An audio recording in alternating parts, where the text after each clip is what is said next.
is managed to surface before you. How are you going to summon this? You must stay focused. It does not matter what happens. That which you have on your hands, you must not allow it to slip off your hands. That was the mistake many of.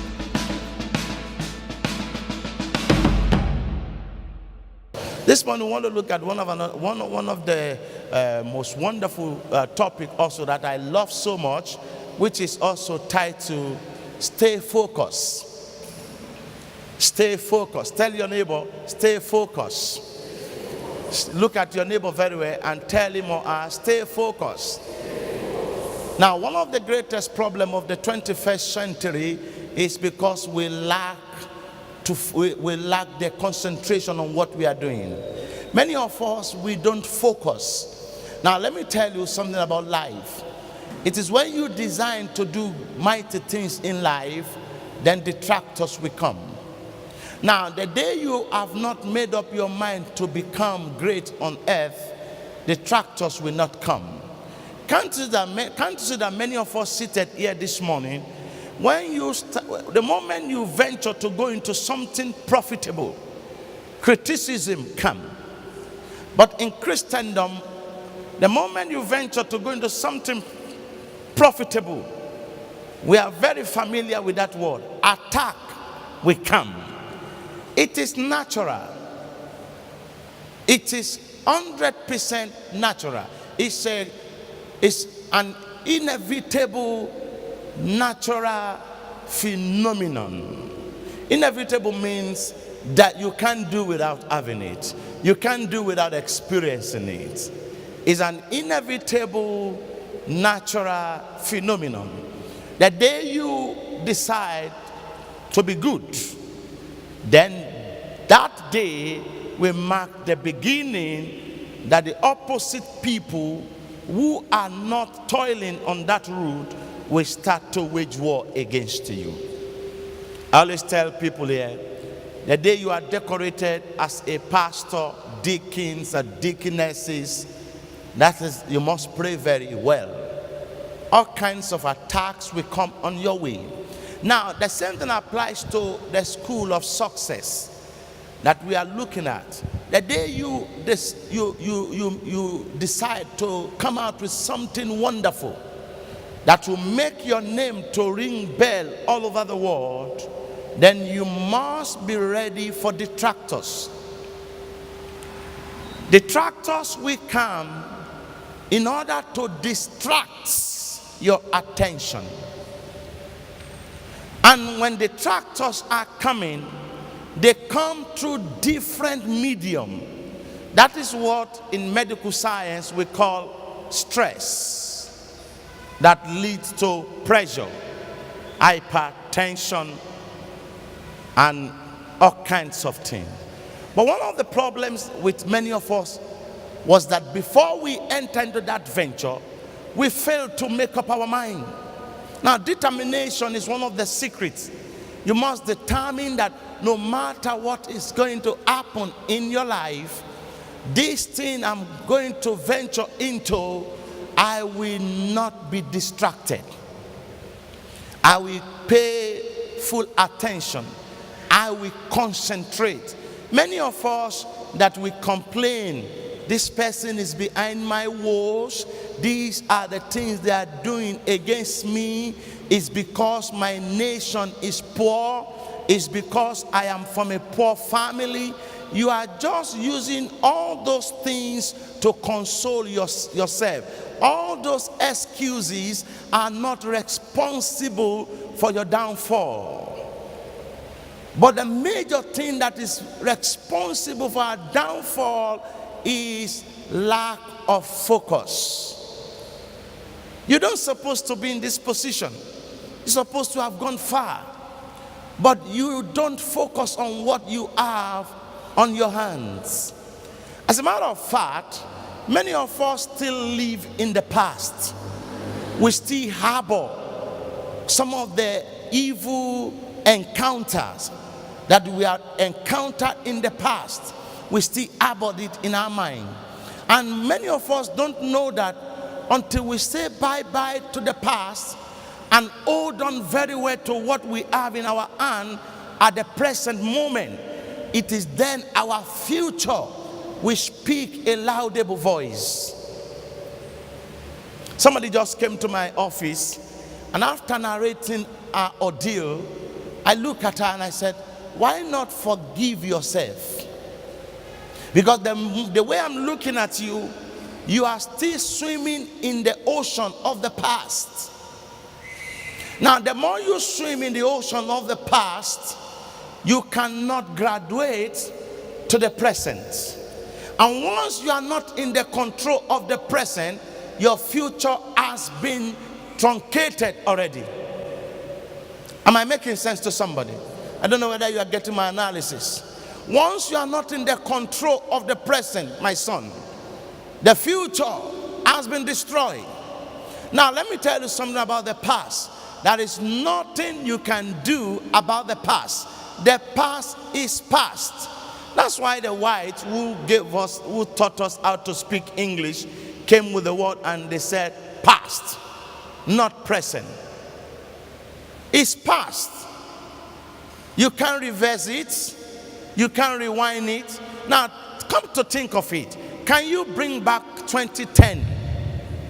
It's impossible.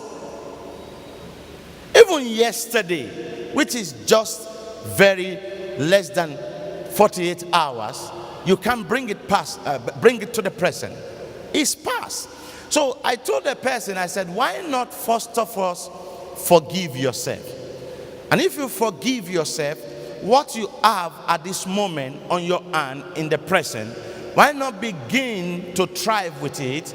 Then it will speak volume for you in the future. At times when you enter into my office, some of you do like to narrate your ordeal as if the person sitting before you has never passed through challenges before. At times you see us as angelic beings. Let me tell you, my blood is not different from your blood. I have red blood. You have red blood. So what makes me different from you now? What gives me standard leverage over you? Is because I'm very, very close to the throne of grace. If I'm not close to the throne of grace, we'll be in the same level. But at times when you come to my office, you believe, fine, I'm an instrument of God. I'm a prophet of God. The hands of God is upon me. But that doesn't mean that because I'm a prophet, I myself have not passed through challenges. Most of the prophets you see in the Bible passed through difficult time. They had their own encounter of the school of Adnoc. Now, I was thinking one day, look at Prophet Hosea. God specifically told him, don't marry that beautiful lady. Don't marry that person you know. But that prostitute that is opposite your house, that you knew that many men have spent time with her, go and marry her. Was that not a big challenge? Somebody that you knew that she's wayward. She was wayward from the scratch. That all the men in the area, they have serviced her. Won't that alone demoralize you? That when you are walking, then they'll now use a byword. They'll castigate you. You'll be stigmatized. But how did Hosea, how did he manage to become one of the wonderful prophets that God used? He focused. Who told you that they will not gossip about you? Who told you that your next door neighbor or even people in your family will not murmur concerning your steps? All these things are part of life. If they can murmur against Moses and murmur against God, maybe you don't know the significant effect of what God did for the children of Israel in the land of Egypt. They were there for 430 years. And he now said, come out, I'll save you. And he brought them out, and they crossed the Red Sea. He fed them with manna prepared by the angel. They said they were tired of manna. He fed them with they said they wanted meat. He said the next day, the Lord blew from the east wind. He brought fowls and so many things to them. They ate and they were tired. The Lord did mighty things, but they still murmured. Even it got to a time God told Moses, he said, I'm going to kill these people.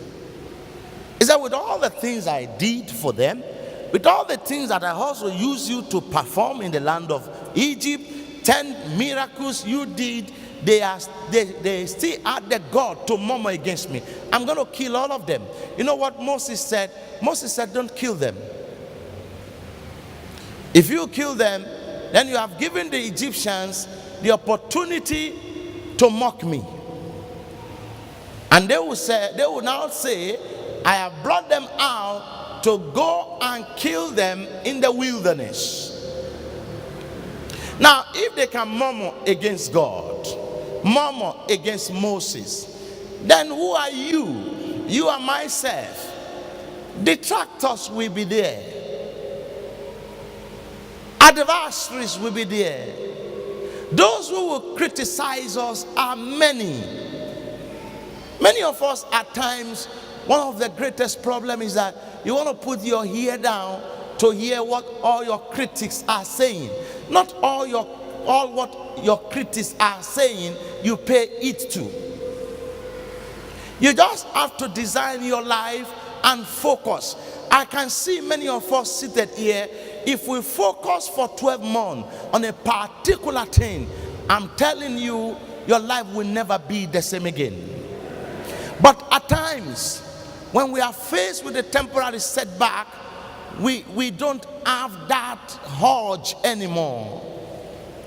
We don't have that zeal. We became demoralized. That's not life. The first thing you must bear in mind when you want to go into any venture, sit down first. Look at what the word taught us. He said, why not sit down and first of all count your cost? He said, why are you counting your chicken when they were not hatched? You see, that's the problem of African people. Somebody wanted to go into a wonderful venture, business, but you fail to also learn the technicalities of that business. If we talk about technicalities, we are talking about the whole business. The technicalities will show you most of the things you will encounter in that business. So when those things appear, you will not be frightening. Now, that's why you see that if you want to head a wonderful institution in any nation, the first thing they require from you is that you must proceed. You must possess your first degree, your BSc. Why? Because you went to the tertiary institution to know the technicalities of that job, so that when you are employed, you will not be frightened when challenges come. Even if you're an accountant, who told you there will not be challenges? Even if you're an auditor, who told you there will not be challenges? Even if you are a dentist, who told you there will not be challenges? All jobs have their own peril from the beginning. All jobs, all professions. So you don't major or focus on the peril. In the labor world, we call it hazard.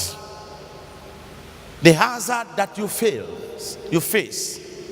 But you are too much carried away with the gain. That's the problem. At times, many of us, that's why I said, when we went to school from kindergarten, from also primary school, tertiary institution, also professional institution, but they instilled negativity into us. They did not prepare many of us that challenges will come. And when challenges manage to surface before you, how are you going to surmount it? You must stay focused. It does not matter what happened. That which you have on your hands, you must not allow it to slip off your hands. That was the mistake many of us made. When small wind blew, then you can see some people. Now, Jesus also gave that example. I think if you study Matthew 13 very well, there was a time Jesus said from verse 23, he said, I want to go to the mountain and pray. And when he went to the mountain to pray and he told his disciples to go to the other side, why did he walk in the night on the sea? He wanted to test them. And when he was walking on the sea, and when his disciples saw him, they were so much afraid. And everybody started shouting, wailing, it's a ghost. Now, Jesus now said, be of good cheer, I am the one. You know what Peter said? Master, if you are the one that you are walking on the sea, just bid me, tell me, I know your word, I believe your word so much. Now you will learn something now. Now Jesus now told Peter, he said, come. Now Peter came out. Peter walked on the sea. Peter also could have also established a mighty record with Jesus Christ. Could have been the second person in the whole world in the history of mankind that defied the law of gravity. You know, Jesus defied all laws. And how did he manage to defy all laws? He defied the law of medical science. He defied the law of gravity. He defied the law of economy. He defied the law of mathematics. He defied the law of accounting. He defied laws of everything you want to talk about. Now Jesus now said, Peter said to Jesus, bid me to come. And Jesus now said, come. Now Peter knew the word of the voice of Jesus. And he knew that yes, this was Jesus. He started walking. But what happened? The Bible said there was a boisterous wind. You see, when you are reading the Bible, you look at some cogent word that the Holy Spirit buttressed upon. It was that boisterous wind that Peter concentrated on, and it took his eyes off Jesus. What happened to him? He started what? Sinking. God bless you. And what did he do? He cried. Immediately he said, Master, save me. I don't want to be drawn. And you know what Jesus Christ now said? He said, you are a man of a little faith. Now, if Peter's focus was so great, I'm telling you, oh my goodness, Peter also could have established a mighty record. And in the Bible today, he will also be the second person who walked with Messiah on the sea that defied the law of gravity. Defy the law of natural science. Focus. When you stay focused, you will not be able to count all the blessings that will surface that you encounter.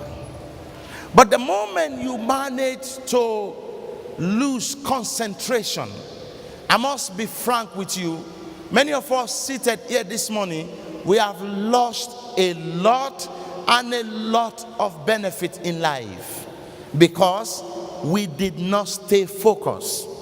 Because of most of us, we wanted to encounter benevolence the day we started the thing. That is not the way it will happen. Are you getting me now? You must keep on. Now let's look at the notes. I came out with a wonderful note for you because this one we must spend some time, well, not today, but we will close where the Holy Spirit wants us to close. Then we shall continue next week. But I must make emphasis. We have lost valuable thing. Even we have lost mighty opportunity that has made people who don't have the right to ride on us, and they are now riding on us. Why? Because you fail to stay focused. And I've used this example this morning to explain to you what I'm telling you in a nutshell. The journey is not going to be rosy.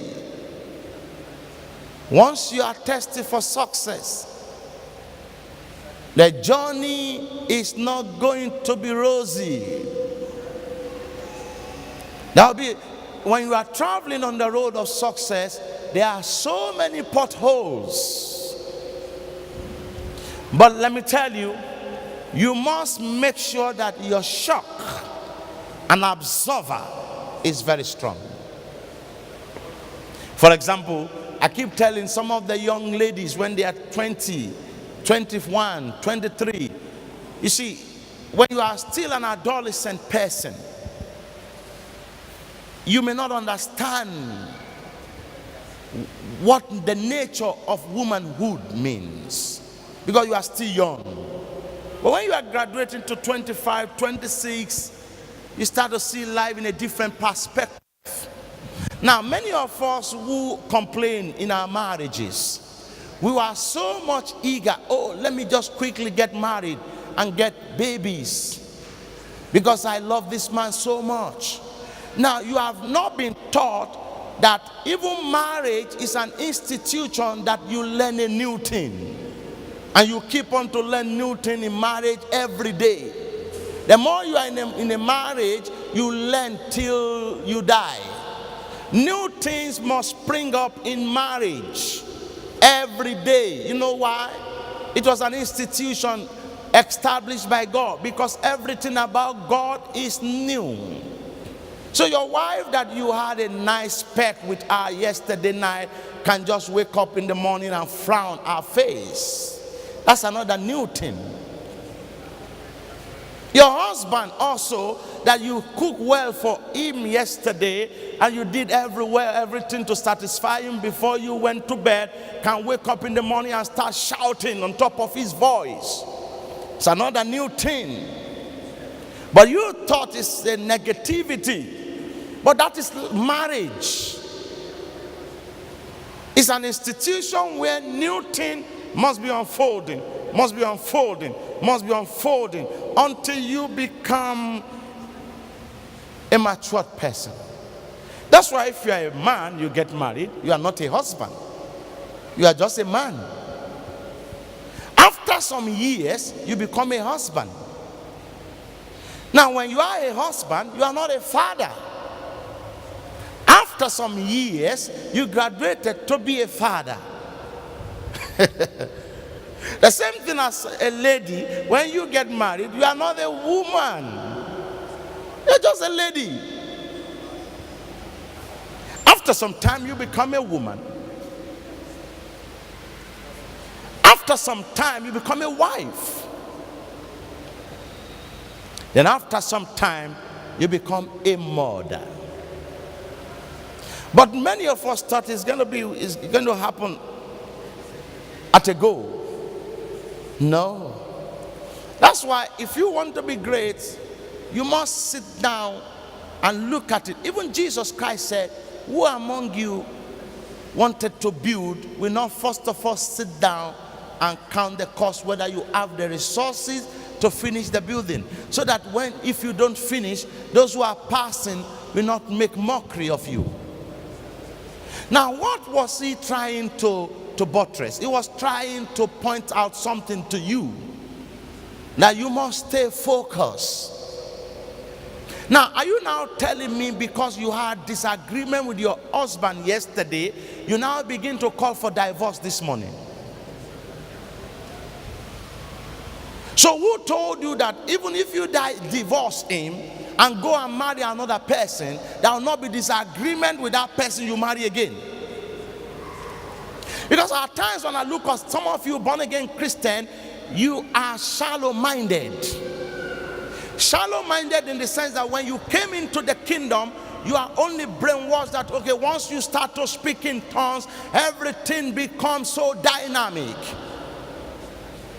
If you speak in tongues, that does not mean that challenges will not come, but it builds you. He said, you have already been fortified. He has given you a leverage. And when it's coming, you have the power to control it.